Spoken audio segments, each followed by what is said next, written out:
순례라는 것은 우리들의 순례는요, 하나님을 아버지로 모신 백성들이 그리스도 예수를 가슴에 품고 이 땅의 험난한 세월을 믿음으로 걸어가는 하루하루의 여정, 이것을 순례라고 할 수가 있습니다. 위로가 되는 건 뭐냐면 이게 하루하루가 쉽지는 않습니다. 이 순례의 여정이. 근데 위로가 되는 건 나만 겪는 게 아니라는 거예요. 우리만 겪는 게 아니고 이전에 우리 선배들, 선조들, 노아나 에돔 초기에 그런 분들뿐만 아니라 아브라함, 이삭, 야곱, 그 이후에 12지파, 12아들 수많은 사람들이 이 믿음의 여정을 겪었다는 것이죠. 그래서 오늘 우리가 살펴보고 싶은 건 뭐냐면 그 앞선 선조들이 걸었던 그 길을 이제 우리들도 따라 걷게 될 텐데 이 구약에 나타난 믿음의 여정과 우리들 신약 백성들이 걷는 이 믿음의 여정, 순례의 길을 좀 비교해보고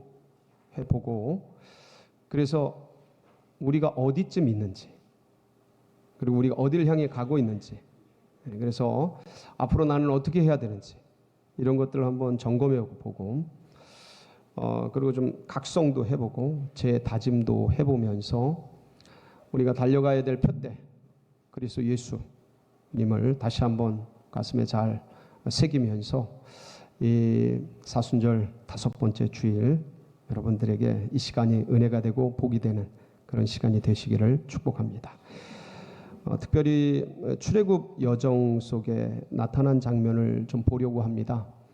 오늘 모세가 우리가 이제 신명기 1장 1절로 8절을 같이 봉독을 했는데 이 신명기는 모세가 지난 40년을 회고하는 그런 회고록이면서 이제 이 신명기를 끝으로 모세가 이제 소천을 합니다. 그러니까 고별 설교이면서 유언서입니다. 모세가 서 있는 위치는 어디냐면 광야 40년을 다 지나왔어요. 오늘 40년 11개월째라고 나와 있지 않습니까? 40년을 다 지나왔고 앞에 목전에 가나안 땅을 두고 있는 것입니다. 그러니까 뒤에는 모세 뒤에는 광야가 있고 모세 앞에는 가나안 땅이 있는 것이에요. 지난 40년을 회고하면서 하나님께서 어떻게 이 광야에서 우리를 먹이고 입히고 이끌어 오셨는지 하나님의 전지전능하심을 찬양하면서 그 하나님을 굳게 붙들어라. 모세의 이 고별 설교의 의미는 그거예요. 그 하나님을 굳게 붙들어라. 그리고 주어진 이 가나안 땅을 차지해라. 이런 말씀인 것이죠. 그런데 모세가 지나온 그 지난 40년의 광야 생활을 우리가 되짚어 보면 여기에는 하나님의 놀라운 영적 비밀이 우리 믿음의 백성들이 걷는 영적 순례의 길이 무엇인지가 잘 표현되어 있습니다. 기억하시겠죠, 여러분? 모세는 나이 80세에 하나님께 사명을 받아 부르심을 받게 됩니다. 그리고 애굽으로 들어가게 되죠. 근데 바로와 그의 군대들은 이스라엘 백성들을 모세의 요구처럼 내어놓지를 않았습니다. 그래서 모세를 통해 몇 가지 기적이 행해집니까? 10가지. 이스라엘 백성들에겐 기적이고 애굽에게는 재앙이 되겠죠. 피, 개구리, 이 파리부터 시작해서 마지막 어둠, 흑암 장자의 죽음까지 10가지 재앙이 확 쏟아집니다. 그러니까 기겁을 한 바로와 그의 신하들, 군대들은 이스라엘 백성들을 내놓을 수밖에 없었습니다. 그래서 이스라엘 백성들 가라고 허락을 하죠. 모세와 그의 이스라엘 백성들은 그날 6월절 밤 급하게 양식을 먹고 짐을 싸가지고 이 애굽 백성들에게 금은 보화를 다 이렇게 달라 그래서 가지고 나갔습니다. 나가게 되는데 얼마 있다가 바로가 정신을 차려 보니까 자기 장자가 죽고 막 그러니까 정신이 없지 않습니까? 자기 아들이 죽고 그랬는데 정신을 차리고 보니까 이스라엘 백성들이 다 나간 거예요. 근데 이 이스라엘 백성들은 애굽의 뭡니까? 노동력이에요. 노동력. 노예들이란 말이에요. 그러니까 노동력이에요. 이 2000년 전 이때는 그냥 2000년 전이 아니죠. 예수님으로부터 또 한 1500년 전이니까 3500년 이상 되는 그런 때인데 이때는 노동력이 그냥 힘이고 능력이고 그게 군사력이고 파워였던 것이죠. 근데 바로가 생각을 해보니까 자기 노동력들이 다 도망을 간 거예요. 그리고 이 이스라엘 백성들이 타국과 합세해서 애굽을 치면 이거는 그야말로 애굽에게는 재앙인 것이죠. 그러니까 정신을 번쩍 차린 바로와 그의 군대가 정예의 병력을 끌고 이스라엘 백성들을 다시 잡아오든지 아니면 다 죽여버리려고 추격하기 시작합니다. 기억나시죠? 근데 이제 이스라엘 백성들 밤새 와가지고 왔는데 아니 앞에 갑자기 가로막혀 있는 게 있었죠. 뭡니까? 홍해. 거대한 바다가 앞을 가로막고 있어요.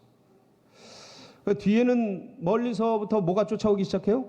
바로와 그의 군대가 정예 병력, 전차병, 지금으로 말하면 탱크, 장갑차 뭐 이런 거 기갑 차량 끌고 쫙 노도 물결처럼 밀려오는 거예요. 다 죽게 생긴 거예요. 그 도간에 든 쥐처럼 오돌오돌 떨고 있다. 절체절명의 위기 속에 모세가 지팡이를 탁 듭니다. 그랬더니 어떻게 됩니까? 홍해가 쫙 갈라져요. 멋있는 쉽게 보면 아주 기가 막히게 촬영을 해놨죠. 쫙 갈라져서 마른 땅이 펼쳐지게 돼. 그 거기를 이스라엘 백성들이 모세의 인도를 따라 건너가게 됩니다. 아니 그 뒤에 있던 바로와 그의 군대도 가로막고 있던 게 없어지니까 그냥 또 추격해서 이 홍해에 따라 들어오죠. 그러다가 어떻게 됩니까? 한꺼번에 수장이 돼버려요. 그냥 예? 한 방에. 이때 애굽의 국력이 확 꺾인 거 아시죠? 예, 역사 속에서도 국력이 확 꺾입니다. 정예 병력이 다 죽어버려가지고 한 방에. 그런데 이제 건너편에 건너간 이스라엘 백성들은 모세와 미리암과 수많은 이스라엘 백성들은 박수치고 소고치고 춤추면서 난리가 난 거예요. 하나님께서 이런 위대한 구원을 이루셨다. 너무 기뻐.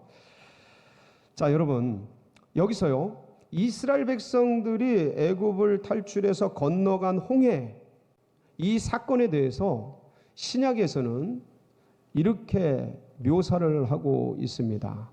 고린도 전서인데 바울이 이렇게 묘사를 하고 있는데 10장 1절로 4절 한번 보시겠습니다.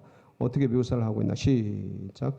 형제들아 나는 너희가 알지 못하기를 원하지 아니하노니 우리 조상들이 다 구름 아래에 있고 바다 가운데로 지나 모세에게 속하여 다 구름과 바다에서 세례를 받고 다 같은 신령한 음식을 먹으며 다 같은 신령한 음료를 마셨으니 이는 그들을 따르는 신령한 반석으로부터 마셨음에 그 반석은 곧 그리스도라. 2절에 보면 모세에게 속하여 다 구름과 바다에서 뭘 받고요? 모세에게 속하여 다 구름과 바다에서, 그러니까 이 바다가 어디냐면 홍해예요. 홍해. 그래서 이스라엘 백성들이 홍해를 건넌 것을 뭐로 모형론적으로 보냐면 바울은 세례를 받은 것으로 이제 보는 거예요. 자, 그러니까 구약의 어떤 사건, 어떤 일들을 신약의 그것들을 견본으로 모델링으로 보면서 해석하는 것, 이걸 모형론이라고 해요.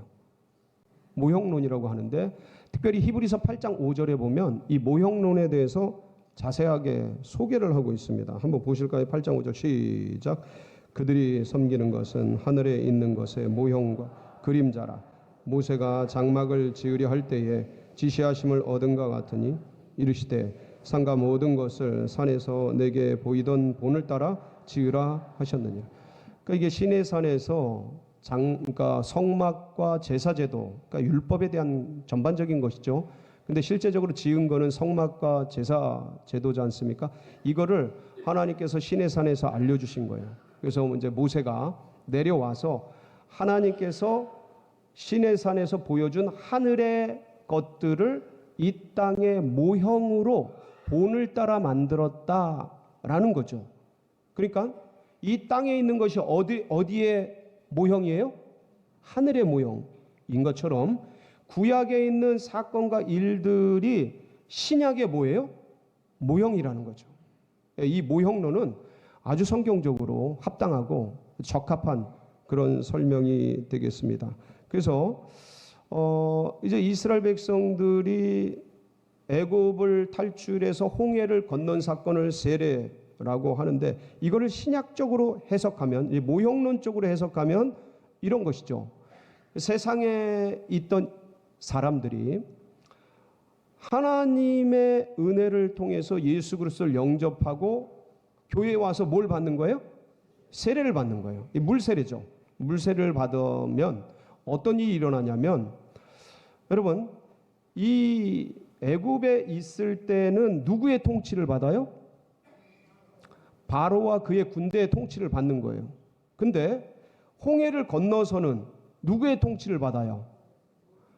하나님의 통치를, 모세의 통치를 받아요. 누구신지 기가 막히네. 모세의 통치죠. 근데 모세는 하나님의 대리자니까 하나님의 통치를 받는 거죠. 그러니까 이 홍해를 걷는다라는 것은 우리 성결 교단의 언어로 말하면 중생이에요. 사중복음으로 말하면 중생인 거죠. 그래서 거듭나는 거예요. 예수님을 아멘하고 영접하는 거예요. 그때 영접하는 자, 곧 그 이름을 믿는 자들에게 주시는 하나님의 자녀가 되는 은혜가 임하는 거예요. 그래서 하나님의 사람이 되죠. 통치 구조가 달라져요. 이전에는 누가 통치를 했어요? 바로와 그의 군대, 곧 원수마귀 사단과 그의 쪼무레기들인 세상 신이 지배를 하는 애굽에서 통치를 받고 있었어요. 그런데 이제 홍해를 건너서 누구의 통치를 받아요? 모세를 대신하는 하나님의 통치를 받는, 통치 구조가 달라져요. 자, 그래서 이제 홍해를 건넜어요. 중생을 한 거죠. 근데 중생을 하면 바로 가나안으로 가야 되는데 그 사이에 뭐가 있어요? 처음 들어보셔요? 광야가 있어요. 광야. 진짜 여러분, 광야를 한번 생각을 해보세요. 이스라엘 백성들이 광야를 몇 년 돌아요? 40여 년 돕니다. 40여 년 도는데, 근데 이 광야에서는 낮에는 뭐로 인도해 주셔요? 구름 기둥으로 인도해. 밤에는 뭐로 인도해 주셔요? 불 기둥으로.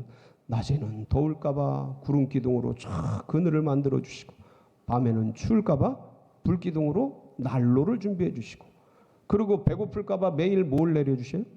만나를 내려 주시고, 그냥 고기 먹고 싶다 그러니까 뭘 주셔요? 메추라기를 부어주시고.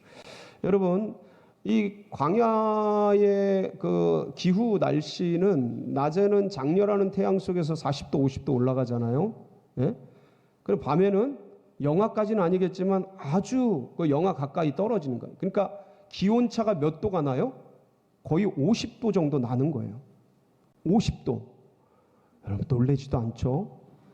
이 50도면 어떤 거예요? 하룻밤 기온차가 매일매일 50도씩 나봐요. 사람 죽어나는 거죠. 옷들이 다 헤어져야 정상이죠. 신발이 모래 속에서 돌 속에서 다 헤어져야 마땅하죠. 근데 하나님께서 옷이 닳지 않도록 지켜주시고, 발에 신발이 헤어지지 않도록 보호해 주시고, 낮에는 구름기둥, 밤에는 불기둥으로 갈 길을 인도해 주시고, 배고플까봐 만나와 메추라기 내려주시는 하나님의 인도와 하나님의 은혜 속에서 살아가는 이 광야 생활이 그런 기가 막힌 장소란 말이에요. 문제는 뭐냐면, 이런 하나님의 통치와 은혜가 임하는데도 불구하고, 그런데 이스라엘 백성들은 무슨 일만 생기고 사건만 생기면 어디로 갈라 그래요? 잘 아시네요. 어디를 생각해요? 애굽으로. 애굽에 있을 때가 좋았는데, 애굽에선 이런 것도 먹고 저런 것도 먹고 다 좋았는데, 계속 모세, 아론을 대항해서 원망하고 불평하면서 하나님이 왜 우리를 이곳에 인도하셔서 우리를 이런 데서 죽이려고 하시는가? 계속해서 어디로 돌아가려고 그래요? 애굽으로 돌아가려고 그래요.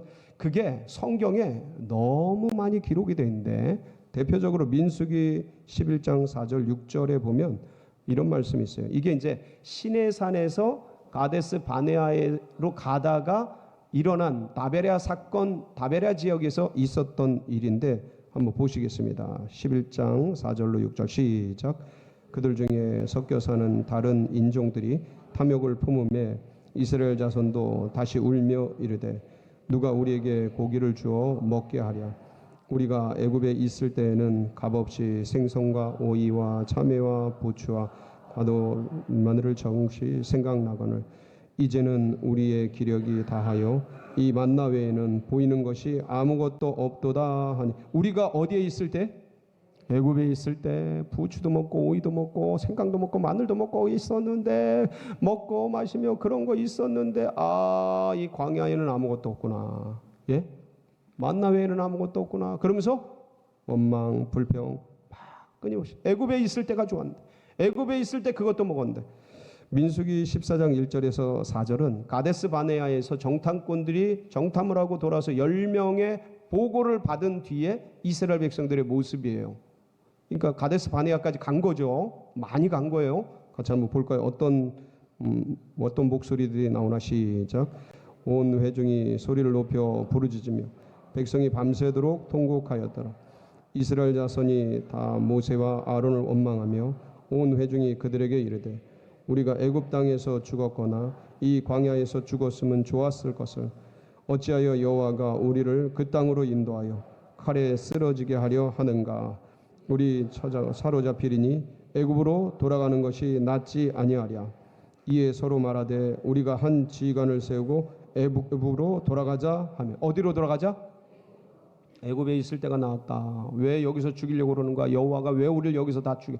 애굽으로 돌아가자. 애굽으로 돌아가자. 자, 마지막으로 이제 오랜 세월이 흘러서 다시 무리바 언덕에서 반석에서 이제 목마를 때 일어난 일이에요. 한번 보실까요? 민수기 20장 2절에서 5절 말씀. 시작. 회중에 물이 없으므로 모세와 아론에게로 모여드니라. 백성이 모세와 다투어 말하여 이르되 우리 형제들이 여호와 앞에서 죽을 때 우리도 죽었더라면 좋을 뻔하였도다. 너희가 어찌하여 여호와의 회중을 이 광야로 인도하여 우리와 우리 짐승이 너희가 어찌하여 우리를 애굽에서 나오게 하여 이 나쁜 곳으로 인도하였느냐. 이곳에는 파종할 곳이 없고 무화과도 없고 포도도 없고 석류도 없고 마실 곳도 없도다. 너희가 우리를 애굽에서 왜 인도해서 이 험악한 곳에서 우리를 죽이려 하느냐. 어디 생각하는 거예요? 애굽이 있을 때가 좋았는데. 그러니까 끊임없이 분명히 이때쯤 되면 하나님의 은혜를 알만도 한데 하나님의 매일매일 만남의 추락을 먹고 있고 구름기둥 불기둥이 지금 눈앞에 인도하는 게 보이는데도 사건과 일이 생기면 애굽에 있을 때 이제 이게 뭐냐면 하나님의 통치와 은혜와 인도를 받는데도 속 사람은 여전히 애굽으로. 그러니까 중생한 백성들이 지금 현실 속에서 예수 그리스도를 영접하고 교회를 다니면서 하나님의 은혜를 알고 하나님의 말씀을 믿고 따라가는데, 그런데 속 사람은 여전히 옛날이 좋았는데 여기 주일날 이렇게 예배드리고 있으면서도 어떤 분들은 여기 2명, 3명 계시는데 어떤 분들은 그때 등산 다닐 때가 좋았는데 그때 낚시할 때가 좋았는데 그러니까 그러한 그 옛 것을 생각하는 그런 게 같이 혼재되어 있다라는 거예요. 이 광야에는. 그러니까 분명히 예수님을 안 믿는 게 아니라 믿어요. 믿고 주님의 은혜를 알아요. 모르는 게 아니야. 그런데도 옛 성품들이 막 뒤섞여 있는 거예요. 이게 중생한 사람들이 믿음의 백성들이 이스라엘 백성들이 광야를 걸은 이유예요. 중생은 했지만 지난주에 말씀을 드린 것처럼 중생을 하면 하나님이 그 태어난 영적인 아기가 영과 혼과 육이 완전히 구원받은 것을 하나님은 인정해요. 그런데 우리는 마치 아기가 지금 막 태어난 것처럼 생명이니까 생명으로 인정은 하는데 이게 자라나야 된단 말이에요. 지할도리를 못해. 아직도. 그러니까 내가 영적으로는 태어났는데 육적으로는 옛날 거예요. 정신적으로도 다 옛날 거야. 그러니까 이 사이에서 이 옛것이 벗어지는 과정이 뭐냐면 광야 시간이에요. 여러분 120 처음에 성령이 임할 때 어디에 임했죠? 오순절 마가의 다락방. 그때 몇 명? 120문도가 같이 있었어요. 그러니까 이게 혼자 있을 때도 성령을 받습니다. 무디 같은 경우 보면 길거리에서 막 성령 받잖아요. 그런 경우도 있는데, 그런데 대부분의 경우는 공동체로 있을 때 이렇게 예배드리고 사모하고 같이 모여서 알파 수양회하고 학생들 수련회 가서 막 기도하고 앞에서 막 뜨겁게 기도하니까 자기도 그냥 기도해야겠다 그러고 그냥 눈 감고 중얼중얼 하는데 팍 순간에 임해버려요. 그래서 지나간 세월 동안 그 중생했을 때 예수님 믿고 이것저것 배우잖아요. 학교에서 배우고 교회에서 배우고 선생님한테 배우고 목사님한테 배우고 이런 배웠던 것들이 갑자기 성령을 통해서 재해석돼요. 이게 믿었는데 다른 믿음으로. 그래서 로마서 1장 17절에 보면 믿음에서 믿음에 이르게 하나니 이 말씀이 있어요. 이것도 가짜 믿음이 아니에요. 분명히 믿었는데 더 깊어지는 성령의 조명 속에서 깊어지는 믿음으로 나아가게 돼요. 여러분 이런 은혜를 사모해야 됩니다. 그러니까 이게 성령의 아주 독특한 은혜예요. 그러니까 예수를 믿고 중생한 사람도 믿고 의지하며 구름기둥 불기둥 따라갑니다. 예수 믿고 살아가요. 그런데 중생의 이 광야의 판때기에서 믿는 거랑 이 가나안에서 이 요단강을 건너가서 가나안의 판때기에서 믿는 거랑은 믿음이 질적으로 달라져요. 이때는 고민이 있고 어려움이 있으면 어디로 돌아가려고 그래요? 애굽으로 돌아가려고 그래요. 애굽으로. 근데 이때는요. 애굽으로 돌아가자는 소리가 성경을 찾아보세요. 한번. 오늘 가서 가나안 들어가서 애굽으로 돌아가자는 말이 있는지 성경을 한번 찾아보세요. 없어요. 그러니까 이 가나안 땅에서는 요단강을 건너서 가나안 땅에 들어가서는 정복 전쟁을 하는 거예요. 예, 성들을 차지하는 전쟁을 하는 거예요. 그러니까 이건 무슨 말이냐면 이제는 목표를 가지고 사명을 가지고 내가 해야 될 일들을 예수 그리스도 안에서 알고 깨닫고 그걸 점령해 가는 거예요. 내 안에 아직 점령되지 않은 7 족속, 예를 들어 언어의 문제, 감정의 문제, 이게 주님의 복음을 전하는데 방해가 된다. 그걸 점령하려고 몸부림치는 거예요. 이게 정복전쟁이에요. 여기서는 방황하는 거예요. 여긴 목표가 없어요. 아니 궁극적으로는 가나안을 가려는 목표가 있는데 이 방랑하는 거야. 방랑. 예, 오늘도 방랑. 그러니까 이 중생한 지역에 중생에서 광야의 지역에서는 그러한 방랑적인 의미가 있는데 여기서도 요단강을 건너서도요 아이성 전쟁에선 패배를 합니다. 그리고 기브온과는 그 협약을 잘못 맺어가지고 실수를 해요. 아간 같은 사람도 나옵니다. 그러니까 여기서도 분명히 전쟁을 할 때 지기도 하고 넘어지기도 하고 쓰러지기도 하고 실수도 하는데 이 광야의 판때기랑은 완전히 질이 달라요. 여기서는 무엇을 먹을까, 무엇을 입을까, 어디로 갈까, 내 몸을 어떻게 편안하게 할까, 이걸 고민하는 반면에 여기서는 정복 전쟁이에요. 저 전쟁을 어떻게 승리할까. 그래서 이것을 여러분들이 이 전체적인 영적 순례의 과정을 제가 한번 도표로 만들어 봤어요. 도표로 만들어 봤는데 이렇게 정리할 수가 있습니다. 여러분 이건 모형론이라 그랬어요. 절대 진리는 아니에요. 모형론이에요. 자, 이 세상이라는 애굽에서 거기서 예수님을 영접하고 중생하게 되죠. 중생하게 돼요. 이 홍해를 건너는 거예요. 근데 중생한 사람이 내 육체와 영이 원하는 그 불균형 속에서 막 방황을 하죠. 이 광야예요. 그래가 어느 날 뭘 만나요? 성령의 체험. 이게 이제 사중복음이면 성결이에요. 사중복음은 아주 명확해요. 이게. 예. 그래서 불신자는 중생해야 되고 중생자는 성결해야 돼요. 저는 이 사중복음이 우리나라의 어떤 교리보다 정말 이 영적인 순례를, 영적인 진리를 명확하게 드러낸다고 믿습니다. 이게 성결교단 성도님들 맞으세요? 이게 정확하다고 믿습니다. 할렐루야. 이 진짜 기가 막힌 교리들이에요. 이거는. 예, 그래가지고 중생자는 성령 받아야 된다. 성결해야 돼. 그래서 여기서 뭐 여기 오면 가나안에 오면 그럼 완전해지는 거냐? 넘어지고 쓰러지고 엎어지고 다 해요. 근데 애굽을 생각하지 않아요. 정복, 주님이 뭘 주님이 원하시는 그것을 향해 가야 되는데, 그래서 나의 그 정복되지 않은 내 속에 있는 7 족속을 잘 점령해서 하나님이 원하시는 뜻을 이루어드려야 되는데 이런 것을 사모하며 달려가게 됩니다. 사랑하는 성도 여러분 지금 어디쯤 계셔요? 어디쯤 계십니까? 여러분 만약에 광야에 있다면 여러분 빨리 성령 체험을 사모하셔요. 알파를 하든 DTS를 하든, DTS도 성령론 다르거든요. 그때 기도해요.